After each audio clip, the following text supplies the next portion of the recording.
What I personally would have liked to have seen in a BioShock game is sort of a broader range of enemies. And I think in BioShock Infinite, we really want to have a sort of a class of enemies that had a sort of a more imaginative range of powers. And we came up with this concept called the heavy hitters, who are enemies that are sort of used to not just be more powerful, but also to augment the abilities of the more traditional BioShock enemies. You're gonna come across them in certain areas of the game, and they're gonna provide a really unique challenge. Red is the price of liberty. You know, we wanted an AI that really expressed sort of the very sort of clear system of beliefs the founders have, and a heavy hitter that would sort of represent that.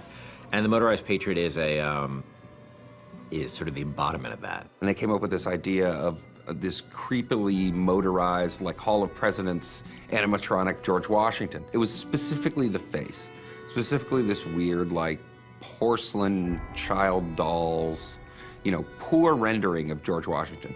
That kind of clinched it. Everybody saw it and said, okay, we can roll with that. It's one of those rare moments where you kind of all come together and you realize, okay, this is going to work. We're all on the same page here. Let's just move forward with what we got. I could use a turret! On it! Booker, the gear!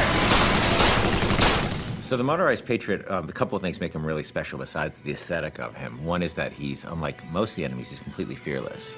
He doesn't have a sense of self-preservation, so he'll just keep coming at you and coming at you and coming at you.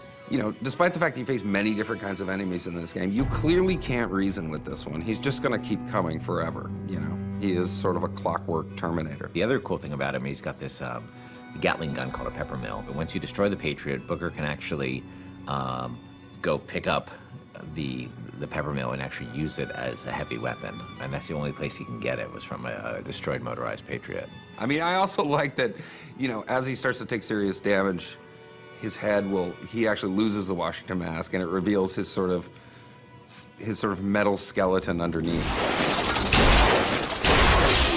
The thing I like most about this guy is that I think he's pretty readable as what he does. You know, he's a fairly simple guy. He's not a Swiss Army knife. He's a guy with a big gun, and I think that reads pretty well. He's got this incredible sense of heaviness. He's relentless, and just hearing sort of the things he's saying is both funny and kind of terrifying. But he's, you know, a deadly, deadly enemy.